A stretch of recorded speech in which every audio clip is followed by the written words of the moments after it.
Hey folks, Doug Blake with Body Design University. Welcome to our weekly study. Today we are going to actually respond to a question that we had in the private Facebook group. It was on muscle growth or hypertrophy with respect to whether or not you need more calories. So basically muscle growth and caloric intake. And again, it's a 20 minute response to this question, which means we can only delve into the cursory level information.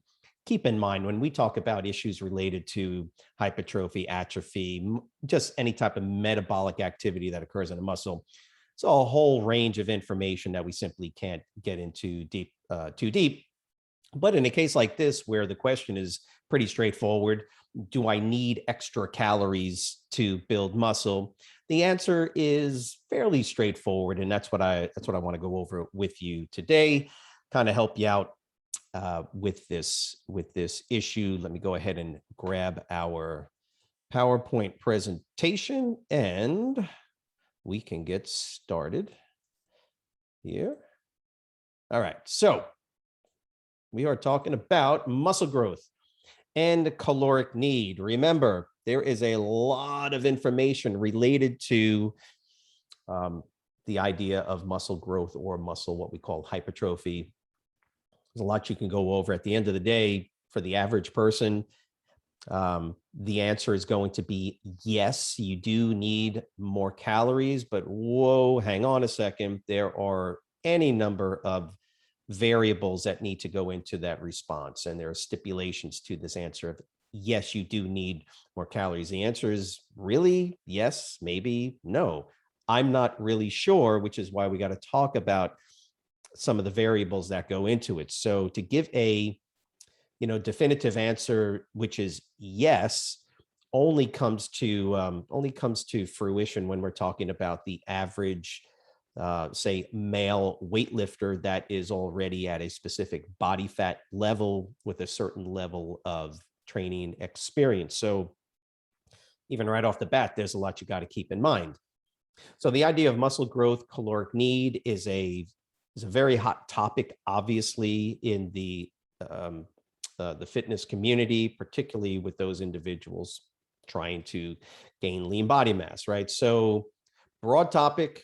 That's my introduction. Just understand that in 20 minutes, 15, 20 minutes, you're going to get a very cursory look at what we need to talk about when it comes to muscle growth and caloric need. What you don't want to do is just start throwing more calories at people because they say they want to get bigger. Now, I think in particular, the question that was asked on the private group was an individual talking about one of his family members trying to grow, even the word grow, one area of his body, right? His legs, I think it was, while not increasing the quote growth or hypertrophy of the upper body.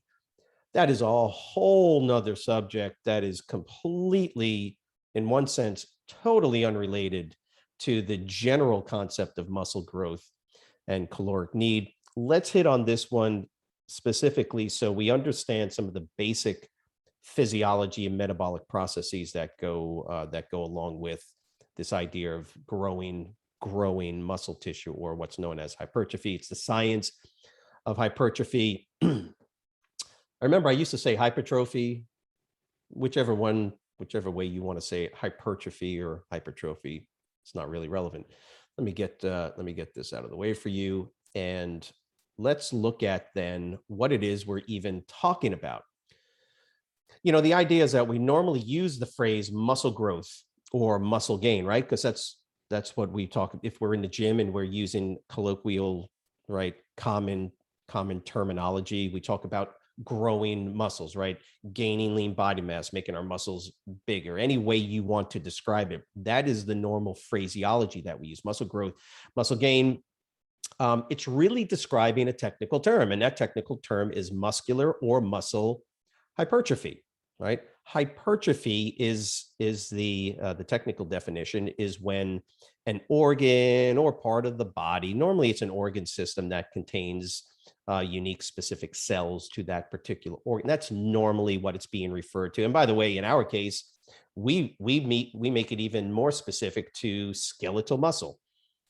We know in cardiac muscle tissue, there's cardiac hypertrophy, right? So the left ventricle generally gets bigger. We see this fairly regularly. There is a normal hypertrophy related to cardiovascular training. There is, obviously clinically problematic issues with left ventricular hypertrophy, but normally for weightlifters, right? Weightlifters, resistance training, we're talking about skeletal muscle hypertrophy. So it's the increase in size, right? Or in this case, increase in the diameter of, for instance, our muscle belly, right? That's the way we normally refer to it, right? So when we say we want a hypertrophy, we're talking about getting bigger pecs, bigger delts, right? The entire muscle belly.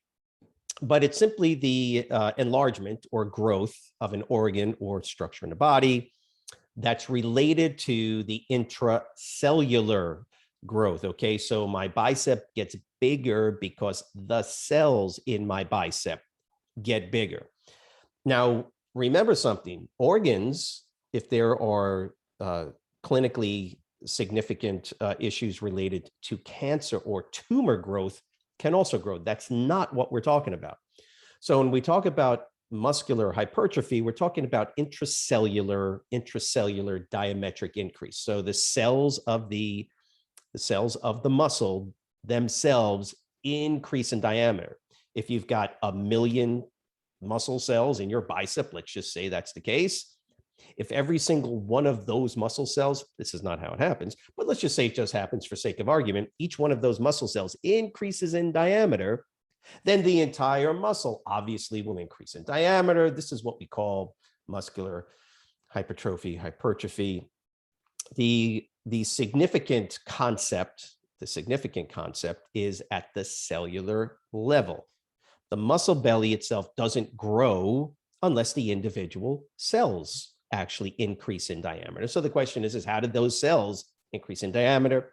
For the most part, if you've been training for any, if you've been reading any, you know that there's going to be, an increase in protein accretion in the muscle cell itself. But that's the definition of hypertrophy. And remember, sometimes what we need to do before we are answering questions for clients is you need to understand some basic fundamental science behind the answer that you're going to give. And sometimes you don't need to give an answer to a client. You can explain some things to them and let them know, I don't know the answer to that. I don't know if I can do this for you or that for you, but the science behind it and lots of experience, for instance, tells me that if we do A, B, C, and D, and if you do A, B, C, and D, you will increase the diameter generally of this particular muscle belly. Or if you're losing fat at the same time as you're increasing lean body mass, you might not see any difference in the diameter, right, of the arm, of the upper arm,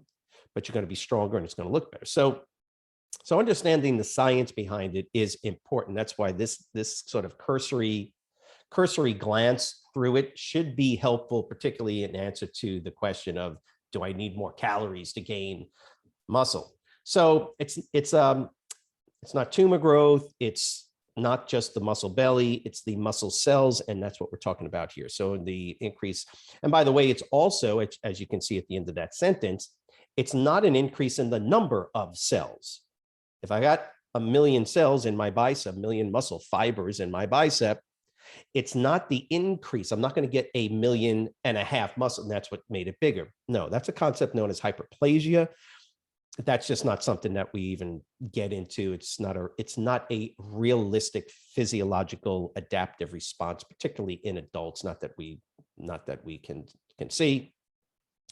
So hypertrophy it's not the increase in the number of cells, and it's not it's not a tumor. It's not clinically significant problem, right? It's simply the cells themselves increasing whatever it is that's happening inside there. Those are causing the diameter of the muscle fiber muscle cells to increase, and therefore the entire muscle belly, because you got a bunch of muscle cells all increasing in diameter. This is what we normally look at in human skeletal muscle. By the way, cardiac muscle is the same thing.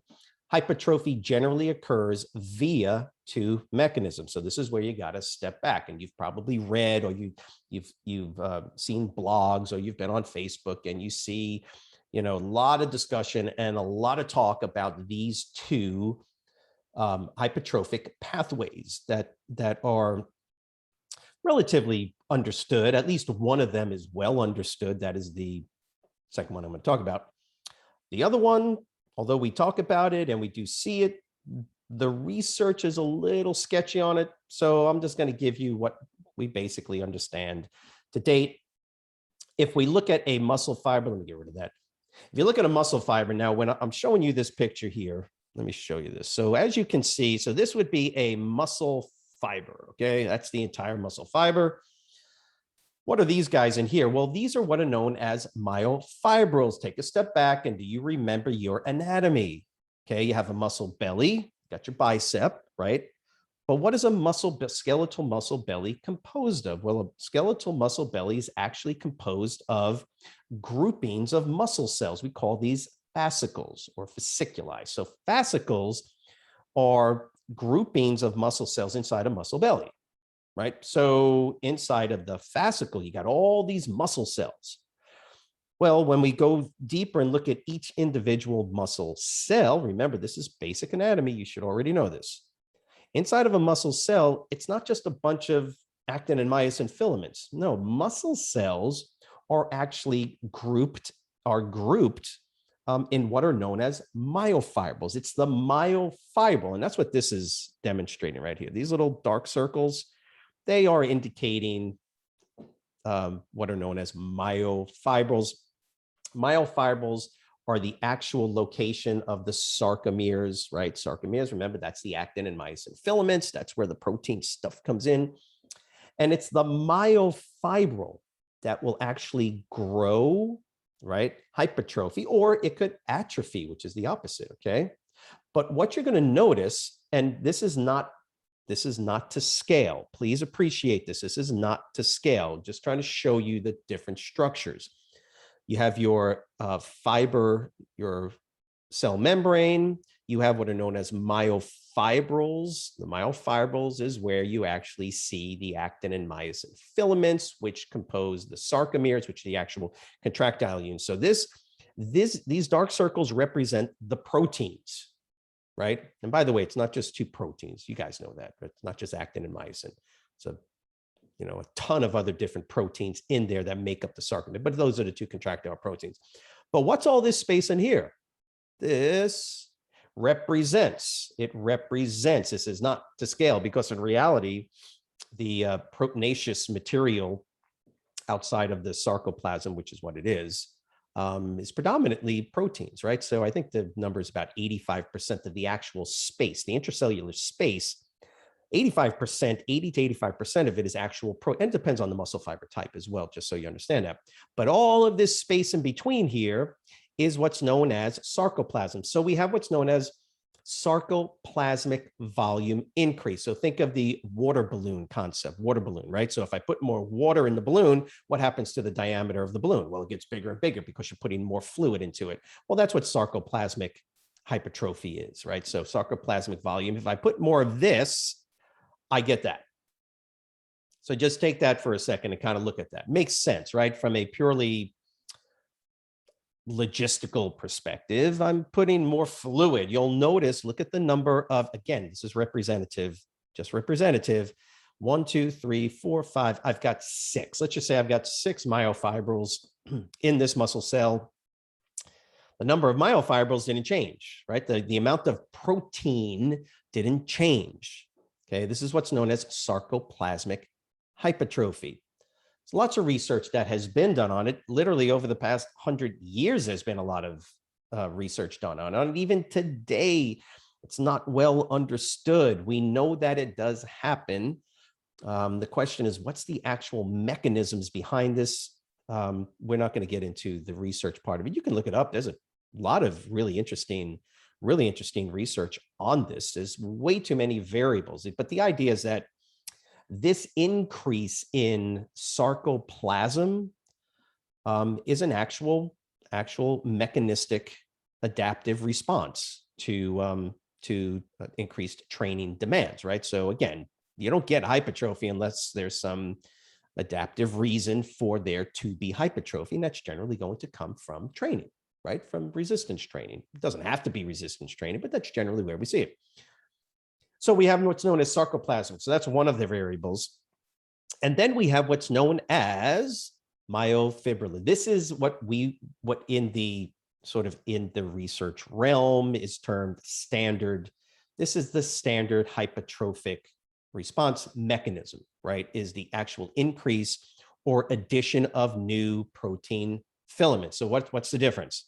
The diameter, again, just representative, the diameter of this fictitious muscle cell has increased from this to this, right? The diameter, whatever this length is, to that. What do we notice? Obviously, it's not a change in the liquid sarcoplasm inside. It's an increase in the total number of myofibrils. The idea here is that, yes, we do get increased myofibrillar growth, but it generally occurs, I don't want to get too deep into it, but it generally occurs not through just the increase in the number of myofibrils, but the accretion of new actin and myosin filaments to the existing myofibrils that are already in the muscle. See, this is where we can take a rabbit trail and just talk for the next couple hours on this. It's really very interesting. So the mechanisms for growth, we do know that there is a very clear accumulation of new proteins literally 2 to 3 hours after an actual training session. So the adaptive response, believe it or not, to protein turnover, protein metabolism occurs fairly rapidly. Just keep in mind, even just back off for a second, your body is in a constant state of protein breakdown and protein accrual, right? We call it anabolism and catabolism. So the body's always breaking down proteins, always accruing new proteins. If there is a net loss and gain of proteins within, in this case, the myofibrillar makeup, there's no change in growth. There's no hypertrophy, no atrophy. The muscle cell, due to the myofibular neutral nitrogen balance, is going to be the same. If the net effect, and it's more anabolic, right? So more muscle protein or muscle protein accrual, then you have what's known as hypertrophy. So hypertrophy is related to a net anabolic effect. See where the terms come in. So you see anabolism, catabolism, right? Molecular growth, molecular breakdown. Anabolism is the increase in size of molecules, right? So proteins from amino acids. Catabolism is the decrease or the breakdown of large molecules into smaller molecules, i.e. proteins into smaller amino acids, right? So that's those two terms. They relate to hypertrophy and atrophy because hypertrophy and atrophy are long-term responses, adaptive responses to the acute, consistent anabolic and catabolic metabolic issues that are occurring inside of the cell. Anabolism, catabolism happening all the time. Hypertrophy and atrophy are long-term responses to that. A long-term response to consistent net anabolic activity leads to this long-term accrual of more proteins, more sarcoplasm, and that leads to hypertrophy. Hope that makes sense. Again, don't want to confuse too much with too many terms, but clients will ask these questions, right? And you can use those terms, use them appropriately. So you see, these are the two mechanisms. Okay, so this leads to why we would say, yes, more calories or less calories, right? Because we have to stay with the question at hand. Sarcoplasmic and myofibular hypertrophy, anytime we have increased accrual of proteins into a structure that requires additional ATP, it requires additional caloric energy to build these new structures. Anabolism, which relates to hypertrophy, has a has a net requirement for additional calories or additional energy to get amino acids, to piece them together with through enzymatic reactions, right? And keep adhering more amino acids to create these particular proteins. That takes energy, takes gasoline in the car. To break proteins down, or catabolism, is generally a net increase in the expulsion of energy. So when we break muscle tissue down, when we break fat tissue down, there's generally a release of energy. This is normally it's an oxidative response. And so there's going to be a net release of energy versus a net requirement for energy. So this is where, by the way, this is where the normal standard response is, oh yeah, you need more energy to build muscle, right? Because muscle tissue requires, well, technically at the cellular level, sure it does, but don't confuse that with macro level caloric requirements. At the cellular level, we don't normally talk about caloric requirement. We talk about ATP requirement. That's going to come from the substrates, of course, but we don't want to confuse the two, because the answer to the question in one sense is no, I don't need to eat any more calories to build muscle. Yeah, I don't. Just depends on different factors, and that's what we want to look at. So let's keep in mind both of these processes, sarcoplasmic and myofibrillar hypertrophy, they occur together. You can't do one without the other. Okay, no matter how you train. If you're a marathon runner, at some point, yeah, of course you're going to sort of max out hypertrophic response through myofibular accretion onto the myofibrils. Of course that will happen. But the time it takes to get up there will be some hypertrophic response from a myofibular perspective. But there's going to be a fair amount of sarcoplasmic. Now, that's the extreme. Same thing with a power lifter. It's not that power lifters don't have sarcoplasmic hypertrophic response. Of course they do. They have to. The only way that you develop myofibular accretion to a myofibril is having the necessary enzymes and the necessary nutrients to do that. Guess where that comes from? Yeah, the sarcoplasm. Okay, that's the reality of this. It's just that the different training methods that people have, there's the ultra endurance extreme, and then the ultra Olympic weightlifting or powerlifting extreme. But in between there's a whole range of hypertrophic response. It's an adaptive response, and both occur. They have to occur together. There's no way to differentiate the two. They just occur perhaps at different levels in different athletes. So, and I'm just giving you a for instance. So bodybuilders tend to train with higher volumes than powerlifters, just as a for instance. And when we talk about volume, remember, we're talking about within the time frame of a particular workout, right? Bodybuilders tend to, for sure, train with higher volumes, meaning that they train more exercises, more sets per exercise, generally, just depends, and generally a higher rep range, right? So bodybuilders are going to be in the 8, 10, 12, 15. Some cases, I've trained bodybuilders in the 20 rep range, depending on the exercise and the muscle group. Generally, a power lifter, Olympic weightlifter are going to stay below 10, normally below 8, depending on what mesocycle they're in. Even it triples and sticking with 5 and below, things like that. They're going to run relatively high rest times, so their total volume per workout simply not going to be as high as a bodybuilder, for instance. And bodybuilders, just as a for instance, will drive the sarcoplasmic hypertrophic adaptation because they're not resting as long in between sets. So the need for ATP development via the ATP PC and glycolytic systems, the demand becomes higher on the glycolytic systems, which require a more adaptive response to enzymes needed to break down the pyruvate into ATP and the development of lactate. All of those things are related to both myofibular hypertrophy, but we see more push towards sarcoplasmic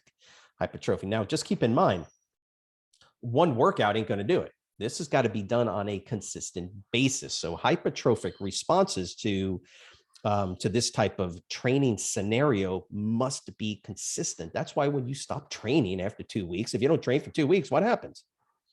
You know, you lose everything, right? You quote, lose your pump. Well, that's because these adaptive responses are just that. They are adapting to what you're doing to it. So that's why the training affects it. So it needs to be consistent. See why we tell clients you need to be consistent, not just with your nutrition, your training. Consistency is what leads to these long-term hypertrophic adaptive responses. So they still have a significant myofibrillar hypertrophy as well. And that's all I'm saying, is that it's not one or the other. Just keep that in mind. It's not one or the other. So when somebody asks me, you know, how do I get my legs bigger? How do I get my arms bigger? Well, you got to train them. But just keep in mind that those adaptive responses are not going to stay. You know, if you stop training, you got to be consistent with it. Myofibular hypertrophic responses generally take longer than sarcoplasmic. So what we normally see is that the hypertrophic adaptive response from a sarcoplasmic effect generally occurs quicker. So we see increase in the diameter of muscle bellies quicker when there's more sarcoplasmic hypertrophic adaptation. But over the long term, because of the accrual of new proteins into the myofibular structure, myofibril structure, simply takes longer. And so that's why we see those two, and both will happen simultaneously. They occur simultaneously. It's one of the reasons why we see bodybuilders, for instance, just as an example again, versus powerlifters and Olympic lifters, we don't see that same level of hypertrophic response. Okay, if you just watched the Olympics recently, you know, you look at some of them, they look really big, but they don't look like competitive bodybuilders. And another reason is because of body fat levels, but even the total level of hypertrophic response is a little bit different. That's where that sarcoplasmic component comes in. Now, let's talk about the caloric issue, right? So here's the deal. Do we need more ingested calories to build muscle? Well, maybe, but not always, right? Depends on your starting condition. And this is it. This is where you got to take a deep breath, step back for a second, and you've got to ask some questions. And this is this sort of investigative look. When you go to a doctor, they don't just look at you and then give you a medicine. What do? They ask you questions, right? If you go to a sports med doc, for instance, and you got a pain in your hip, something like that, they're going to ask a lot of questions. Well, as a trainer, you need to do the exact same thing. Are you novice? We know that people that have never trained with weights before, once they start to train with weights, they're the ones that see the most significant changes in hypertrophy, strength, power, everything. But have you been training for 10 years, right? If you've been training for 10 years, 15 years, the hypertrophic response, either sarcoplasmic or myofibular, is simply not going to be the same as a novice. Just keep that in mind. What about your nutrition? How is your starting nutrition? Do you need more calories, or are you eating Burger King and McDonald's every day?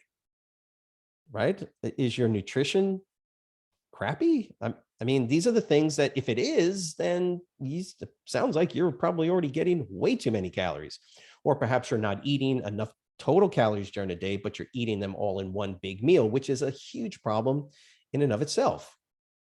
Are you even getting enough protein in your diet? Quality proteins in your diet? Are you getting enough quality complex carbohydrates? These are the things that if you just tell me, do I need more well, I don't know. You're eating a bagel with cream cheese with coffee for breakfast, right? And then you don't eat anything for 5 all of a sudden, my answer to that is, I need to get you on target first with your nutrition, first and foremost. Then we can worry about whether or not we have your caloric need taken care of. I will say this, for the average client, that novice, they're probably not eating enough calories, period. So their metabolic rates are already suppressed. And by the way, if you're not consuming calorically at your BMR or resting metabolic rate, right off the bat, your metabolic rate itself, you feel okay. You could literally be 10, 20, even up to 30% slower metabolically than your body needs to be. And so your body's not going to accrue new proteins when you're metabolically in these depressed states. You got to get your caloric. Sometimes we'll see folks, we don't change anything, just get their nutrition back up, right? And they just do basic, and all of a sudden we see hypertrophic response. What about your age?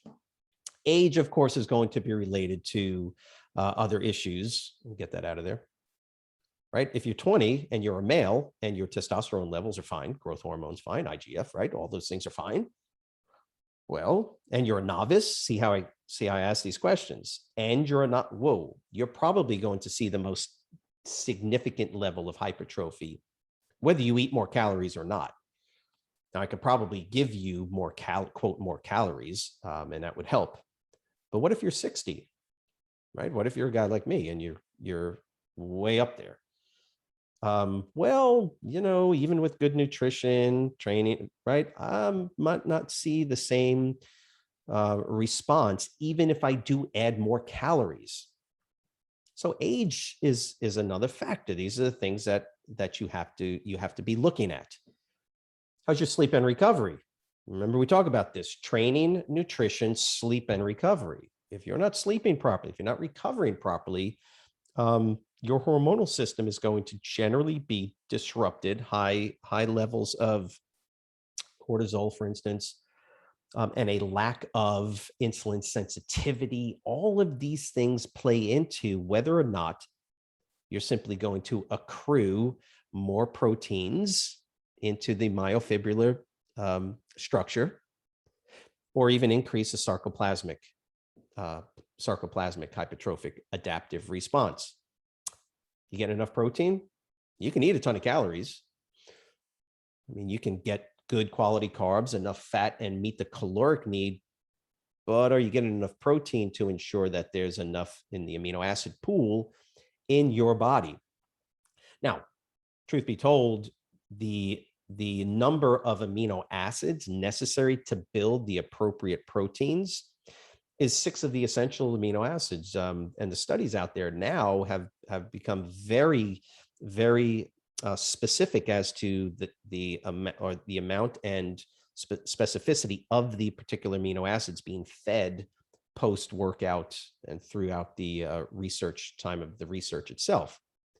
So we know that there are specific amino acids that essentially act almost like triggers.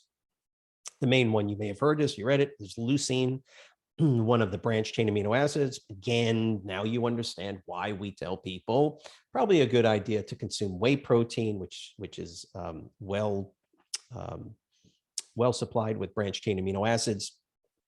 These are the things that we look at and say it's probably important that, given protein intake, you might want to make sure that you're getting enough of it and the proper ones. I'm just going to, again, vegan, vegetarian type of diets, they're not the highest quality proteins. You need to ensure that you're getting enough of the quality proteins. I know collagen is big. By the way, take collagen. It's a good protein. It's just not good for muscle growth. That's not what it's for.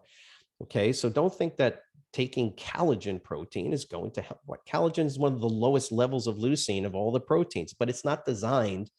All the different proteins in your body are designed to do certain things, right? When they break down into and provide amino acids in the amino acid pool for restructuring, regrowth, redevelopment in the body, they have specific demands. That's all. So if you're trying to build muscle, okay, branched chain amino acids, leucine in particular, those are the ones that are truly important. And then, yeah, the caloric component of it needs to be sufficient. Okay. What about your body fat level? If you have a high level of body fat, now I'm not going to give you extra calories. By the way, guess where the caloric demand for anabolism can come from? This is a big one, just so you know this. Your body can actually particularly at a certain age and training, whether you're a novice, beginner. Well, where can your body get the calories from? You can get it from the fat stores. You can actually increase. By the way, we see this all the time. Okay, you can actually get people to train, get their nutrition dialed in to where they're actually at BMR caloric need, BMR activity level caloric need, and actually go sub caloric need, and they'll still increase lean body mass. Well, how does that happen? Well, it's pretty simple. The demand from the training, right? The demand from the training to increase or create hypertrophic responses in muscle cells will be fed calorically through the breakdown or catabolism of body fat. That's just basic. We do this all the time. So what's your starting body comp? If you're 8% body fat, it's going to be tough to get new hypertrophic response. You're going to have to do more. If you're at 8% body fat, I probably will need to give you more calories, right? Increase your total caloric intake, maybe by 2, 3, 4, even 500 calories. I can't give you the exact number. I don't know. Depends on the person. An anabolic dominant cellular activity, anabolic, remember I was talking about that, anabolic cellular activity, where it's dominant. Anabolism is overcoming catabolism, right? The breakdown of muscle tissue. If there is a net anabolic effect, that drives hypertrophy. That requires a net input of energy. But the question is where do you get the energy from? Okay. As well as the necessary amino acids to drive the protein synthesis. I told you leucine in particular. Please keep in mind, if you got a high body fat percentage, I don't need to add extra calories, quote, calories to your diet. I'll get you at your caloric need, increase the training so that there is more of a demand for the adaptive hypertrophic response. And now I'll allow that increased energy demand to come from stored body fat. There's a lot more to it than that, but keep in mind, this is the basic science behind it. Anytime you're dealing with a real person, you've got to collect your data, know all of this information, and then start them on that path. And remember, you got to take body weight and body fat. It's the only way you're going to know if you're getting muscular hypertrophy. Always keep that in mind. I don't know if your accrual of lean body mass is real unless I take body fat. Okay. So keep that in mind. With the science of hypertrophy, there's a lot to it, but for the most part, we can pretty much ascertain that if a person is at their caloric need, they increase their training, depending on their age. If they're a novice, you may have to give more calories to accrue more muscle tissue. Sometimes you don't. In fact, in some cases, depending on body fat level, in fact, I can get the calories below BMR, and now what the body will do, depending on the hormonal status, the individual, depending on the endocrine status, you can actually get people consuming less calories, increasing proportion of proteins, good quality proteins in their diet, and that could drive the hypertrophic response where the body now uses the catabolism of fat, right? Which has the stored energy, and that can then subsequently be used to ensure there's enough energy for the hypertrophic response, accrual, myofibular in particular, to the muscles that you're training. I hope this was helpful for everybody. If you have any questions, please just leave a comment on the video itself. Ask us questions. Remember, go into the private Facebook group and pose any questions, and we can, of course, speak to them on these weekly studies. Hope this was helpful. Have a great weekend. Thanks.